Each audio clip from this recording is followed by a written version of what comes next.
धनश्री केक्समध्ये तुमचे स्वागत आहे। कालच्या एपिसोडमध्ये आपण भरपूर गोष्टी बघितल्या आहेत। बिझनेस कसा वाढवायचा, क्रीम विषयी, प्रीमिक्स विषयी, त्यानंतर त्याची लाईफ पाहिलेली आहे। तर या सर्व गोष्टी झाल्या सर्वांचे कॉमन प्रश्न, परंतु आज आपण जे प्रश्न विचारले आहेत आपल्या सबस्क्रायबर्सनी किंवा व्ह्यूअर्सनी, तर ते मी स्टेप बाय स्टेप प्रश्न घेणार आहे आणि शिवाय आपण नाव सुद्धा सांगणार आहोत की प्रश्न कोणाचा आहे। तर इथे आता मी कम्युनिटीला जात आहे आणि कम्युनिटी पासून आपण स्टार्ट करूयात। तर इथे एक पहिला प्रश्न आहे, विचारला आहे की लर्न इंग्लिश म्हणून त्यांचं नाव आहे, कदाचित त्यांचाही एक चॅनल असेल। तर इथे त्यांनी विचारलंय की केकसाठी सर्वात चांगला आणि स्वस्त ओव्हन कोणता, किती लिटरचा आणि कंपनी कोणती। तर एक कसं आहे की कंपनी कुठली घ्या हे मी सांगू शकत नाही, परंतु जो माझ्याकडे आहे तर तो सॅमसंगचा आहे, 28 लिटरचा आहे। त्यामध्ये मायक्रोवेव्ह आणि कन्व्हेक्शन असे भरपूर मोड्स आहेत। तिथे तुम्ही ओटीजी ही घेऊ शकता, मायक्रोवेव्ह सुद्धा घेऊ शकता। पण जर का मायक्रोवेव्ह घेतला, ओटीजी मध्ये शक्यतो फक्त बेकिंग होतं, मायक्रोवेव्ह ओटीजी मध्ये फक्त बेकिंग होतं। पण जर का तुम्ही मायक्रोवेव्ह घ्याल तर त्यामध्ये सर्व गोष्टी होतील। तर घेताना शक्यतो चांगल्या कंपनीचा घ्या, बजाज, फिलिप्स, सॅमसंग असे ब्रँडेड घ्या। आणि तुम्हाला कुठला घ्यायचा आहे, किती किमतीपर्यंत घ्यायचा आहे, तर ते तुम्ही शॉपमध्ये जाऊन ठरवू शकता। आणि आता कसं असतं की त्यांचाच एक पर्सन येऊन आपल्याला त्या ओटीजी विषयी किंवा ओव्हन विषयी सर्व माहिती सांगतो। तर घेताना चांगला घ्या, माझाही आहे, मी आज गेली 6 वर्षांपासून वापरतेय, परंतु त्याला काहीही प्रॉब्लेम नाही। सॅमसंगचा आहे, चांगल्या सॅमसंगचे सुद्धा चांगले आहेत। तर शक्यतो सॅमसंगचा घ्या किंवा कुठल्याही कंपनीचा घ्या, पण चांगला घ्या। तर इथे त्यांचा हा प्रश्न होता, केकसाठी सर्वात चांगला आणि स्वस्त। चांगला हा स्वस्त मध्ये येऊ शकत नाही, जर का तुम्हाला चांगला घ्यायचा आहे तर तिथे तुम्हाला थोडे जास्त पैसे हे द्यावेच लागतील। तर शक्यतो सॅमसंगचा प्रिफर करेन, मी स्वतः वापरतेय म्हणून तरी। त्यानंतर एक आहेत स्नेहा आंधळे म्हणून आहेत, तर त्यांचा क्वेश्चन आहे का when we are making direct shading on the edges of the cake and we also want to do zigzag design at that time, shading goes off and our white cream ware came out, so what we can do for that। तर त्यांचा असा question आहे। तर आपण ह्यांचा question थोडासा नंतर पाहूयात। त्यानंतर ठीक आहे, चला, तर त्यांचं असं म्हणणं आहे की आपण जर का केक वरती किंवा केकच्या एजेस वरती डायरेक्टली जर का कलर्स टाकले किंवा जर का डायरेक्टली त्यावरती शेडिंग करायला गेलं तर जी झिगझॅग लाईन आहे तर ती निघून जाते। परंतु इथे जेव्हा तुम्ही पॅलेट नाईफ किंवा पॅलेट नाईफनी करत असाल कलर, तर तो पॅलेट नाईफ अलगद फिरवायचा आहे। मी प्रत्येक व्हिडिओमधून सुद्धा तुम्हाला सांगत असते की पॅलेट नाईफ अलगद फिरवा, म्हणजेच तुमची जी डिझाईन आहे झिगझॅगची ती आहे तशीच राहील। ते जेव्हा आपल्याला गनाशने कव्हर करायचं आहे, जेलने कव्हर करायचं आहे, तेव्हा ही काळजी घ्यायची आहे। त्यानंतर सानिया मुकादम म्हणून आहेत, तर त्यांचा एक प्रश्न आहे, when I mix liquid colour in cream it starts melting, please give me solution. तर इथे त्यांचा प्रश्न असा आहे की जेव्हा मी लिक्विड कलर मिक्स करते तर तेव्हा माझी क्रीम जी आहे तर ती मेल्ट व्हायला सुरू होते। तर त्यांना मी असं सांगेन की please use gel colour in cream. त्यानंतर नेक्स्ट आहे व्हेन आय बेक, त्यांचाच प्रश्न आहे सानिया मुकादम म्हणून, when I bake a cake it gets dome shape from middle, what can I do. तर त्यांच्या केकला मध्ये डोम शेप येतोय। तर हेच प्रश्न पुढेही भरपूर आहेत, तर त्याचा आन्सर्स मी तेव्हा देईल। आणि हेच की जे तुम्ही बॅटर करताय ते शक्यतो एकाच दिशेने फेटायचे आणि खूप पातळही करायचं नाही। जर का तुम्ही पातळ बॅटर कराल तर तुमच्या केकला नक्कीच डोम शेप येईल आणि खूप ओव्हरबीट सुद्धा नाही करायचे। ओव्हरबीट केल्यानंतरही डोम शेप येतो किंवा क्रॅक्स जातात। तर ह्या भरपूर गोष्टी आहेत त्यामध्ये। त्यानंतर तुम्ही बेक कशात करताय, जर का कढईत बेक करत असाल तर त्यावरती जे झाकण ठेवणार आहात तर ते पॅक ठेवा, म्हणजेच कुठेही बाहेरची हवा आतमध्ये जाणार नाही आणि आतलीही हवा बाहेर येणार नाही। म्हणजे जो स्पॉन्ज आहे तो अगदी व्यवस्थित तिथले टेम्परेचर मेंटेन राहून अगदी व्यवस्थित बेक होऊन येईल। त्यानंतर राजेंद्र काठाणे म्हणून आहे, केक फिनिशिंग खूप प्रयत्न करूनही जमत नाही। सर्वांचा कॉमन प्रश्न आहे हाच प्रश्न किशोर पिसे, त्यानंतर नेहा पाटील, दानिश, अमृता भोसले, ममता शेटे, पूजा देशावरे आणि विकास भोकरे. मी तुमचे नाव घेत आहे, परंतु जर का माझ्याकडनं काही चुकत असेल तर तुम्ही स्किप करा, कारण की प्रत्येकाचं सरनेम हे वेगवेगळं असू शकतं आणि उच्चार वेगळा होऊ शकतो. तर हाच प्रश्न सर्वांचा आहे. माझं पण जमत नाही, माझं पण असंच होतं, मला पण नाही जमत. तर केक फिनिशिंग खूप प्रयत्न करूनही जमत नाही. तर इथे केक फिनिशिंगचा प्रश्न असा आहे की क्रीम तुम्ही कशी घेताय. क्रीम केक फिनिशिंगला जेव्हा तुम्ही घेणार आहात तेव्हा खूप टाईट क्रीम घेऊ नका. जी क्रीम आहे ती आपण खूप वेळ बीट करत राहिल्याच्या नंतर ती खूप टाईट होऊन जाते, किंवा एक टेम्परेचर नंतर विशिष्ट काळानंतर ती क्रीम पुन्हा मेल्टही व्हायला सुरू होते, तिथेही काळजी घ्यायची आहे.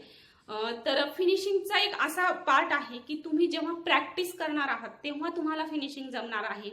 जर का तुम्ही आज फर्स्ट टाइम केक बनवताय आणि तुम्हाला लगेच फिनिशिंग जमेल तर असं होणार नाही. तिथे तुम्हाला प्रॅक्टिस गरजेची आहे आणि प्रॅक्टिससाठी शक्यतो ऑर्डर वाढवा. जर तुम्ही होम बेकर असाल तर ऑर्डर घ्या आणि पुन्हा पुन्हा करत राहा. प्रॅक्टिसनी सर्व गोष्टी या शक्य होतात. क्रीम व्यवस्थित पाहिजे आणि सर्वात महत्त्वाचं, तुम्ही ज्या स्लाइस आहेत त्या एकावरती एक प्रॉपर ठेवायच्यात. ठेवताना सगळी स्लाइस जी आहे ती प्रॉपर आपली ठेवली गेली आहे का, जी पहिली ठेवली तिच्याच वरती, तर हे फार महत्त्वाचं आहे. आणि जर का त्या स्लाइस ज्या आहेत तर त्या आपल्या इकडे तिकडे जर का झाल्या तर तिथेही तुमची फिनिशिंग ही बिघडू शकते.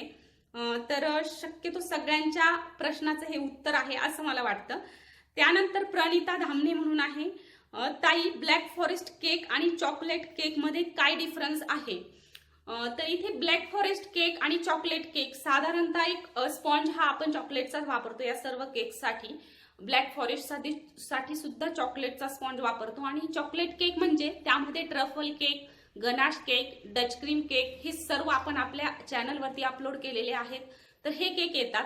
आणि जो ब्लॅक फॉरेस्ट आहे तो जनरली जे चॉकलेट आहे कंपाऊंड तर ते किसून आपण साईडने लावतो, किंवा वरतूनही आपण तेच डेकोरेशन करतो आणि चेरीचं डेकोरेशन असतं. तर ब्लॅक फॉरेस्ट मध्ये सुद्धा 2-3 प्रकाराने बनवू शकतात. तर तिथे तुम्ही स्ट्रॉबेरीचं सुद्धा फिलिंग करू शकता, स्ट्रॉबेरी क्रशचं एक ती मेथड. आणि त्यानंतर ज्या चेरीज आहेत तर त्याही छोटे छोटे पीसेस करून तुम्ही फिलिंगला वापरू शकता, मध्ये लेअरिंगला. तर ती ही ब्लॅक फॉरेस्ट करण्याची पद्धत आहे. तर ब्लॅक फॉरेस्ट आणि चॉकलेट केक तर या दोन्हींची स्पॉन्ज हा एकच असतो, परंतु ते जे फ्लेवर होतात, डच क्रीम आली म्हणजे ती डच क्रीम तुम्ही ते वापरणार, ट्रफल आल्याच्या नंतर एक्स्ट्रा चॉकलेट वापरणार, त्यानंतर ब्लॅक फॉरेस्टला फक्त प्लेन स्पॉन्ज वापरणार आणि व्हाईट क्रीम वापरणार आहोत. तर साधारणतः ब्लॅक फॉरेस्ट आणि चॉकलेट केक तर यामध्ये असा डिफरन्स आहे, मला माहिती आहे त्याप्रमाणे तरी. त्यानंतर सीमा गुळवे आहे, तर त्या म्हणतात की घरी बनवलेले प्रीमिक्स वापरले तर केक स्पॉन्ज थोडा कडक होतो, तो कशामुळे. तर प्रीमिक्स तुम्ही कसं बनवताय हे फार मॅटर करतं तिथे. आणि तुम्ही जर का, मला असं म्हणायचंय, तुम्ही जर का होम बेकर असाल, बाहेरच्या ऑर्डर्स घेत असाल तर तुम्ही शक्यतो बाहेरचंच प्रीमिक्स प्रिफर करा. कारण की कसं असतं, बेकिंगमध्ये मेजरिंगला फार महत्त्व आहे, म्हणजेच मेजरमेंटला फार महत्त्व आहे. कुकिंगमध्ये कसं असतं की आपण प्रत्येक गोष्ट ही हाताने टाकतो, म्हणजे मीठ आहे, साधारणतः लेडीजला सवय असते मीठ हाताने टाकतो, किंवा काहींना तर हातानेच जमतं, चमच्याने जमत नाही. परंतु आपल्या बेकिंगमध्ये असं आहे की इथं मेजरमेंटला फार महत्त्व आहे. तर मेजरमेंटसाठी जे तुम्ही प्रीमिक्स बनवताय, असं नाही की मार्केट सारखं सुद्धा प्रीमिक्स तुम्ही बनवून त्याचाही बिझनेस करू शकता किंवा त्यानेही ऑर्डर्स करू शकता, परंतु जे प्रीमिक्स आहे ते प्रॉपर बनलं गेलं पाहिजे, तेव्हा तुमचा बेस नक्कीच व्यवस्थित होणार आहे. तर इथे तुम्ही घरचं प्रीमिक्स वापरलं तर कदाचित तुमचं प्रीमिक्स बनवताना काहीतरी चुकलं असेल, किंवा जो स्पॉन्ज आहे तो तुम्ही, मी मगाशी सांगितल्याप्रमाणे, जास्त वेळ कढईत ठेवू नका बेक झाल्याच्या नंतर. आणि जर का थोडासा कडक वाटला तर शुगर सिरप थोडंसं जास्त वापरा. आणि जर का स्पॉन्ज सॉफ्ट असेल तर शुगर सिरप थोडंसं कमी वापरा. शुगर सिरप जर का जास्त झालं तर केक जो आहे त्यात तो स्पॉन्ज जो आहे तर तो स्पॉन्जी राहत नाही, त्याचा चिखल होतो, म्हणजेच तो फार ओला होऊन जातो. तर इथेही एक काळजी घ्यायची आहे. तर इथे त्यानंतर MK रेसिपीज म्हणून आहेत, तर त्यांचा क्वेश्चन आहे, for 1 cup whipping cream how much we have to add sugar because in my area non sugar whipping cream is only, please tell. तर काही ठिकाणी असं आहे की म्हणजे नॉन शुगर मिळते क्रीम जी आहे ती, आपली जी आहे ती स्वीट आहे, गोड आहे, विथ शुगर आहे. तर काही ठिकाणी नॉन शुगर आहे. तर कदाचित या कुठेतरी बाहेरच्या एरियात राहतात किंवा आउट ऑफ कंट्री सुद्धा असतील, परंतु मलाही माहित नाही. पण तुम्ही टेस्ट घेऊन मिक्स करू शकता शुगर थोडी थोडी. तर तिथे बघू शकता तुम्ही, साधारणतः 1 कपासाठी अर्धा कप तुम्ही वापरू शकता शुगर, असं मला वाटतं. त्यानंतर क्षितिजा सावंत आहे, त्या असं म्हणतात की ma'am dark and white chocolate compound open केल्यानंतर ते फ्रीजमध्ये ठेवायचं का, बाहेर चालतं? आणि सेम क्वेश्चन न्यूट्रल आणि व्हाईट जेल साठी पण आहे. तर फार महत्वाचा प्रश्न आहे यांचा. तर ह्या म्हणतात की डार्क आणि व्हाईट कंपाऊंड, तर हे कंपाऊंड जे आहेत हे नॉर्मल टेम्परेचरलाच ठेवायचेत, रूम टेम्परेचरलाच ठेवायचेत, याला फ्रीजची अजिबात आवश्यकता नाही. परंतु जर का तुम्ही खूप दिवसांनंतर वापरणार असाल तर फ्रीजमध्ये स्टोअर करू शकता. परंतु तुम्हाला जेव्हा वापरायचे तेव्हा वापरण्याच्या अगोदर साधारणतः 1-2 तास तरी ते बाहेर काढून ठेवा फ्रीजच्या बाहेर, म्हणजेच ते नॉर्मल टेम्परेचरला येतील. आणि तुम्हाला गणाश बनवायचं असेल किंवा आणखी काही बनवायचं असेल दुसरं चॉकलेट्स वगैरे, तर ते मेल्ट करायला सोपं जाईल. किंवा जरी किसायचं असेल, आपल्याला ब्लॅक फॉरेस्ट केक साठी साधारणतः लागतं, तर तेही सोपं जाईल. तर आणि जे जेल आहे, neutral gel, white gel, chocolate gel, या सर्व गोष्टी तुम्ही नॉर्मल टेम्परेचरला स्टोअर करायच्यात, या अजिबातही फ्रीजमध्ये स्टोअर करायच्या नाही. फार महत्वाचा प्रश्न आहे, खूप जणांचा येतो की स्टोअर कसं करायचंय. तर हे तुम्ही जे चॉकलेट कंपाऊंड आहे, डार्क व्हाईट जेल जे आहेत, तर ते सर्व नॉर्मल टेम्परेचरला स्टोअर करा, बाहेरच असू द्यात रूम टेम्परेचरला. आणि जे क्रश आहेत तेही रूम टेम्परेचरलाच ठेवा. पण तुम्ही खूप दिवसांनंतर केक बनवत असाल तर फ्रीजमध्ये ठेवले तरीही चालतील, काहीही हरकत नाही, परंतु त्यांना बाहेर सुद्धा काहीही होणार नाही. त्यानंतर एक स्वाती सोनार म्हणून आहेत, तर त्यांचं आहे दी केक टीनचे इंचेस सांग केजी प्रमाणे, आणि दी मला केक फिनिशिंग प्रॅक्टिस करून सुद्धा जमत नाही, प्लीज कोणती ट्रिक सांगा, आणि दी स्पॉन्जची रेसिपी सांगा विदाऊट प्रीमिक्स. तर स्पॉन्जची रेसिपी विदाऊट प्रीमिक्स एक मैद्याची सुद्धा आपण अपलोड केलेली आहे. तर लवकरच आपण दुसरीही आणखी बेकरी स्टाईलही आपण अपलोड करणार आहोत. तर इथे इंचेस, तर तुम्हाला जो टीन आहे, मी मगाशी सांगितलं आहे अर्धा किलोच्या टीनसाठी केकसाठी 6 इंचाचा टीन वापरा, 1 किलोसाठी 7 इंचाचा वापरा, 1.5 किलोसाठी 8 इंचाचा वापरा, आणि 2 किलोसाठी 9 इंचाचा टीन मिळतो, तर तो वापरा. आणि जर का त्याहीपेक्षा तुम्हाला जास्त वजनाचे केक करायचे असतील, तर जास्त मोठा चांगला दिसणार नाही, तर तुम्ही त्यावरती मग ऑप्शन तुम्ही टायर्स केक बनवू शकता, म्हणजे 2 टियर 3 टियर्स असे केक बनवू शकता तिथे. आणि मैद्याचा जो स्पॉन्ज आहे तो बेकरी स्टाईल आपण लवकरच पाहणार आहोत. मला डेली 4 ते 5 तरी ऑर्डर असतात. मला फार इच्छा आहे तुम्हाला वेगवेगळं देण्याची, परंतु मला वेळही होत नाही या ऑर्डर्समधून. त्यानंतर पुन्हा एक त्याच आहेत MK recipes, ma'am cream melt होती राहा ती, please tell that we can do.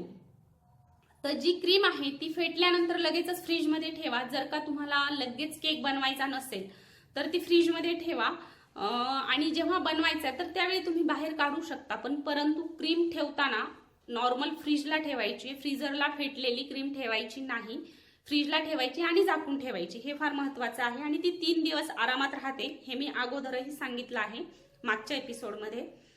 तर इथे शीतल बोबडे आहेत, केक आयसिंग झाल्यानंतर उरलेलं व्हिप क्रीम फ्रीजमध्ये किती दिवस राहू शकतं? मी मगाशी सांगितलं आहे 3 दिवस हे क्रीम राहू शकतं.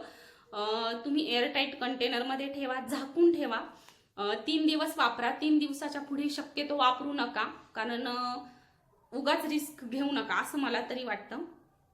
त्यानंतर या मोहिनी विस्पुते आहेत, या म्हणतात I like your videos, I watch both Hindi and Marathi. Practice is required to make the way you show us cake. I do because I love cakes, ice creams, make and serve to my family members. GBU and thank you for making videos every day. तर या मोहिनी विस्पुते आहेत, आपल्या viewers आहेत. तर thank you so much सर्वात आधी तुमच्यासाठी. तर इथे जे केक्स आहेत तर ते फिनिशिंग त्यांना जमत नाहीये, तर तुमची क्रीम जी आहे तर ती व्यवस्थित प्रॉपर बीट करा. आपला जो प्रॉपर फिनिशिंगचा एक व्हिडिओ आहे तोही मी प्रत्येक व्हिडिओच्या खाली असतो. प्रॉपर फिनिशिंग मधून मी ती लिंक देत असते, तर तिथे जाऊन पहा. तिथेही मी खूप बारीक सारीक ट्रिक्स सांगितलेल्या आहेत. आणि बरोबर आपण आपल्या फॅमिलीसाठी सगळं करत असतो. जे काही बनवतो तर ते आपल्याला फॅमिलीला सर्व करायला नक्कीच आवडतं. त्यानंतर क्षितिजा सावंत आहेत, ma'am please upside down cake दाखवा ना. हो नक्कीच, तुमच्यासाठी मी नक्की दाखवेन. त्यानंतर दीक्षिता गिरसे आहेत, बेस्ट क्वालिटीचे प्रीमिक्स आणि त्यांची प्राइस सांगा प्लीज. तर आता मी सांगितलं आहे, गुडरीचचं प्रीमिक्स मी तरी वापरते, मला खूप छान रिझल्ट आहे, टेस्टही अप्रतिम आहे. तुम्हालाही अवेलेबल झालं तर नक्कीच वापरा. साधारणतः 750 रुपयांना मला 5 किलोची बॅग मिळते, परंतु एरियानुसार रेट थोडेसे कमी जास्त होऊ शकतील. तर पहा, परंतु तुमच्याकडे जे अवेलेबल प्रीमिक्स होईल तेही तुम्ही वापरू शकता, असं काही नाही. त्यानंतर 175 सोनिया पाटील असं आहे त्यांचं नाव. तर क्रीम मध्ये जास्त कलर टाकला की टेस्ट कडू लागते का? तर लागू शकते. त्यासाठीच तुम्ही ब्रँडेड कलर वापरायचे, म्हणजेच जे जेल कलर येतात ते फूड जेल कलर या नावाने येतात ते वापरा. आता भरपूर कंपन्या आलेल्या आहेत, परंतु शक्यतो कलर जे आहेत हे ब्रँडेड वापरा. जोकर, जानता, त्यानंतर आणखीही नंदी वगैरे आहेत, तर शक्यतो घेताना कलर्स ब्रँडेड घ्या. आणि होम बेकर जर का असाल किंवा डेली ऑर्डर घेत असाल तर काही कलर जे आहेत तर ते शक्यतो जेल कलर वापरा. येलो, पिंक हे कलर तुम्ही लिक्विड कलर वापरले तरीही चालतील, कारण की यांचा कलर प्रॉपर येतो लिक्विड कलर वापरले तरी, परंतु तेही चांगल्या कंपनीचे वापरा. आणि रेड कलर, बाकीचे कुठले आपल्याला दुसरे कलर करायचे तर ते तुम्ही जेल कलरच वापरा. तर कडू तुम्ही चांगले कलर वापरले तर आय थिंक कडू लागणार नाही. त्यानंतर राजेश्वरी सूर्यवंशी आहेत, येस आय एम इंटरेस्टेड असं त्यांचं आहे. तर त्यांना मी क्वेश्चन अँड आन्सरचं टाकलं होतं, तर त्यांना असं वाटलं असावं कदाचित मी लाईव्ह येणार आहे. तर इथे मी त्यांना पुन्हा कमेंट केली होती की तुम्ही कमेंट करा तुम्हाला काही प्रश्न पडले असतील तर. तर त्यांनी कमेंट केली आहे, मी केक बेक करते, प्रॉपर क्रीम व्हिप करते, पण फिनिशिंग जमत नाही आणि प्रॉपर त्यासाठी काय करावे? क्रीम बीट करताना त्यात आयसिंग शुगर टाकावी का? थिक होण्यासाठी आणि त्याचे प्रमाण किती असावे? शुगर सिरप किती टाकावे? कारण मी आयसिंग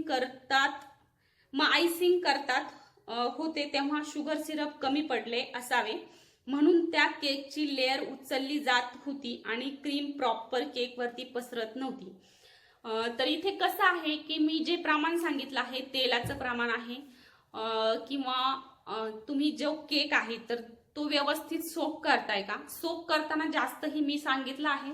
जर का तुमचा स्पॉन्ज थोडासा ड्राय वाटत असेल तर थोडंसं जास्त शुगर सिरप अप्लाय करा, आणि जर का थोडासा सॉफ्ट असेल तर कमी शुगर सिरप वापरा. आणि जेव्हा आपण क्रीम त्यावरती पसरवणार आहोत तर त्यावरतीही आपण जे क्रश आहे ते ऍड करतो. आता प्रत्येकाची मेथड ही वेगळी असते, काही क्रीम मध्येच क्रश ऍड करतात, आपण क्रीमच्या लेअरवरती क्रश ऍड करतो, आणि शिवाय स्पॉन्ज मध्येही आपण इसेन्स वापरतो. मी शक्यतो इसेन्स वापरते, काही लोक इसेन्स पण वापरत नाहीत. शेवटी प्रत्येकाची मेथड ही वेगळी असते.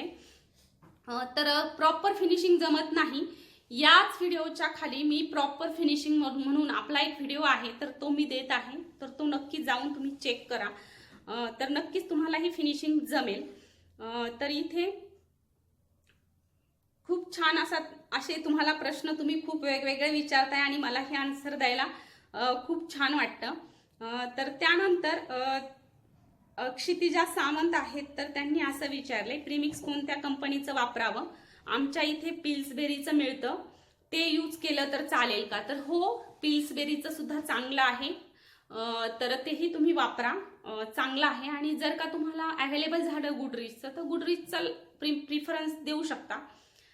त्यानंतर PKI म्हणून आहेत, तर त्यांचा असा क्वेश्चन आहे की तुमचे व्हिडिओ छान आहेत, थँक्यू सो मच त्यासाठी.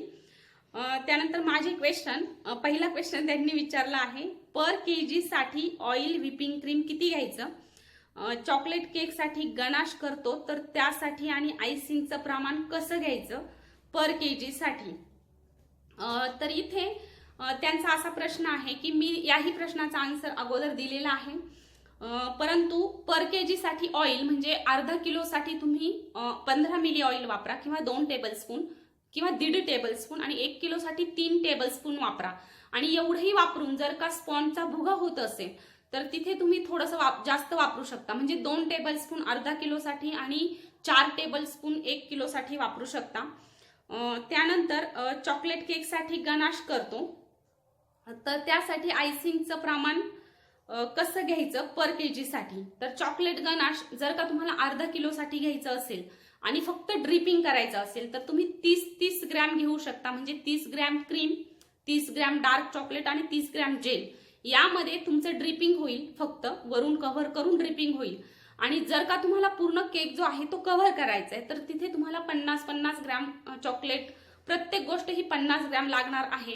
गनाश कसं करायचं तर त्याचे व्हिडिओ ऑलरेडी आपण अपलोड केलेले आहेत. तर ऑइलचा प्रश्न झाला. त्यानंतर व्हिपिंग क्रीम, तर आपला जो अर्धा किलोचा केक आहे त्याला 200 ग्रॅम किंवा 200 मिलीचा कप आहे तो 1 कप घ्या, आणि किंवा तुमचा जर 240 मिलीचा आहे असेल कप तो पाऊण कप घ्या. आणि 2 किलोसाठी 400 ग्रॅम क्रीम, 400 मिली म्हणजे 2 कप घ्या किंवा 1.5 कप क्रीम घ्या. जो 240 मिलीचा कप आहे तर ते 2 कप घ्या तुम्ही. तर इथे तुमचा प्रश्न सॉल्व्ह झाला असेल असं मला वाटतंय. त्यानंतर ममता वर्मा आहेत, त्या विचारतात की केक आयसिंगसाठी परफेक्ट कटिंग कशी करावी. तर मी शक्यतो कटिंग नाईफनेच कटिंग करते, तर आपण थ्रेडच्या मदतीने सुद्धा कटिंग करू शकतो. मी थ्रेडच्या मदतीने नाही करत शक्यतो, तर नाईफने तुम्ही करू शकता. तर एकदा नाईफ घातल्याच्या नंतर ती शक्यतो स्ट्रेट दुसरीकडे आणायची, अशी अजिबात हलवायची नाही. आणि जर का हलवली तर तुमच्या ज्या स्लाइस आहेत त्या व्यवस्थित पडणार नाहीत. आणि तुम्ही जर का बिगिनर्स असाल, असं मला वाटतं, जर का बिगिनर्स असाल तर पहिल्यांदा तुम्ही 2 स्लाइस करा आणि 2 स्लाइसचा केक बनवा. म्हणजे 2 स्लाइस थोड्याशा थिक होतील, परंतु 2 स्लाइस कट करायला अगोदर शिका आणि त्यानंतर त्याच स्पॉन्ज पासून 3 स्लाइस सुद्धा कट करा. कारण की जर नवीन असाल तर लगेच तरी प्रॉपर जमत नाही करायला, तुकडे होतात. तुकडे जरी झाले तर ते कसे जोडायचे तर ते आतल्या साईडने आपण करू शकतो आयसिंग मध्ये. त्यानंतर क्षितिजा सावंत आहेत, त्या म्हणतात माझी ही फिनिशिंग नीट जमत नाही, फिनिशिंग नीट होत नाही. तर त्यासाठी तुम्ही क्रीम व्यवस्थित बीट करा आणि ज्या स्लाइस ठेवतात त्या एकमेकांवरती व्यवस्थित अरेंज करा, तुमची नक्कीच फिनिशिंग चांगली होईल. त्यानंतर तेजस खडसे आहेत, तर ते म्हणतात मॅम मला नीट फिनिशिंग येत नाही, खूप केक ट्राय केले.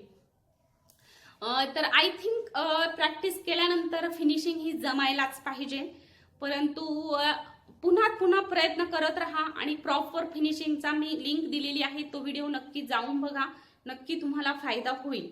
तर पार्थ भवसार म्हणून आहेत, तर ते म्हणतात की हाय ताई, केकसाठी ओव्हन घ्यावा की मायक्रोवेव्ह, काय घेणं चांगलं ठरेल? मला केक शॉपसाठी घ्यायचा आहे, प्लीज सांगा. आणि मोठा घ्यायचा, किती मोठा घ्यायचा आहे ते पण सांगा प्लीज.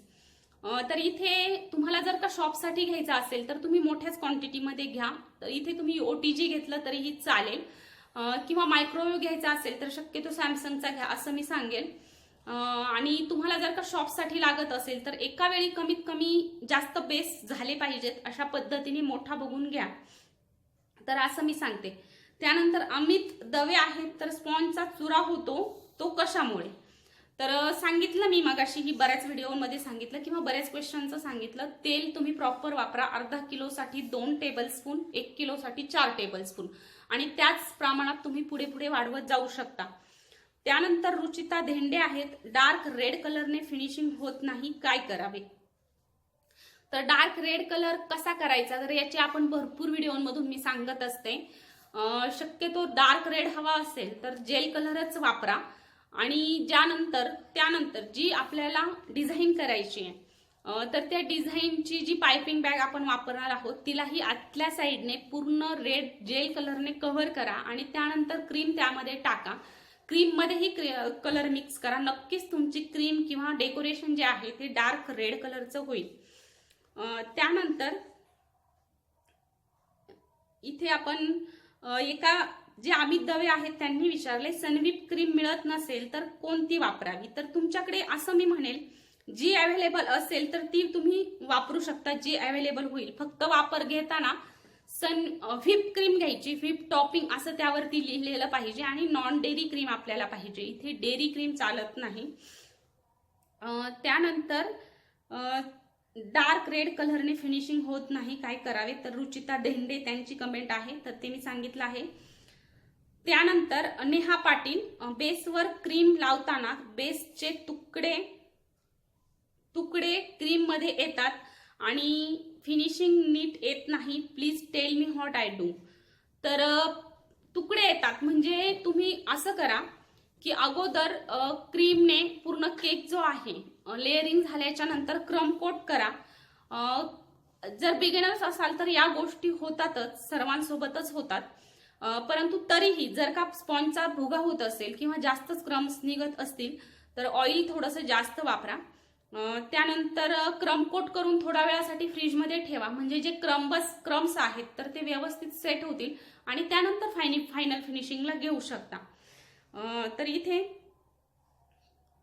दर्शना गवळी म्हणून आहेत, तर त्या म्हणतात क्रीमची फिनिशिंग पाहिजे तशी येत नाही. तर क्रीम व्यवस्थित बीट करा. तुमचं बीटर जर का कमी वॅटचं असेल, 200 वॅटचं, तर तिथे तो मॅटर करू शकते.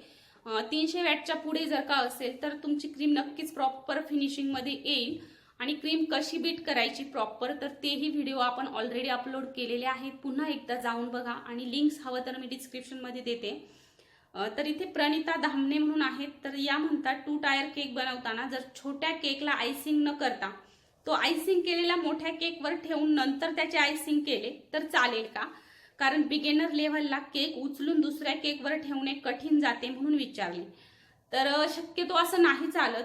2 टियर केक बनवताना छोट्या केकला आयसिंग न करता आयसिंग केलेल्या केकवरती जर तुम्ही जो अगोदरचा आहे पहिला जो केक बनवला आहे आणि त्याचं जर आयसिंग करून त्यावरती केक बनवायला लागले तर जो पहिला केक आहे एकतर त्याची फिनिशिंग पूर्ण बिघडून जाईल.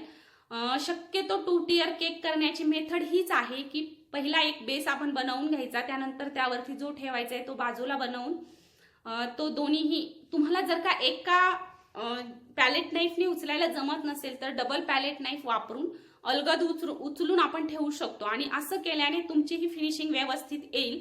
आणि जर का बॉर्डर्सला थोडंसं खराब झालं तर तिथे डिझाईन येतेच किंवा तुम्ही रोजेट्स वगैरे काढू शकता, तिथे ते कव्हर करू शकता. परंतु तसं नाही जमत शक्यतो. त्याच केकवरती आयसिंग करायला नाही जमणार कारण की खालचाही तुमचा बेस पूर्ण खराब होऊन जाईल. त्यानंतर ज्योती भागवत आहेत, त्या असं म्हणतात की ब्लॅक कपने मेजरमेंट ग्राम ऐवजी ml मध्ये सांगा. हाफ किती, 1 kg ला किती, 200 ग्रॅम केकला किती ml प्रीमिक्स लागेल? 200 ग्रॅम केकला इथे आता मी मगाशी तुम्हाला सांगितलं आहे की जे ब्लॅक कप आहेत तर तो 1 किलो साठी तुम्ही 2 कप प्रीमिक्स घ्या, हाफ किलो साठी 1 कप घ्या ब्लॅक कपने आणि पाव kg साठी हाफ कप घ्या. तर इथे साधारणतः या मेथडने तुम्ही करू शकता. 240 मिलीचा कप असेल तरच या मेथडने करू शकता. त्यानंतर नीता कुलकर्णी आहेत, त्या म्हणतात घाई असेल तर स्पॉन्ज 1 दिवस अगोदर बनवून ठेवू शकतो का? स्टोर कसा करावा? किती डेज, किती आवर्स स्पॉन्ज फ्रेश राहील का? तर हो, स्पॉन्ज तुम्ही आदल्या दिवशी थंड पूर्ण करू शकता.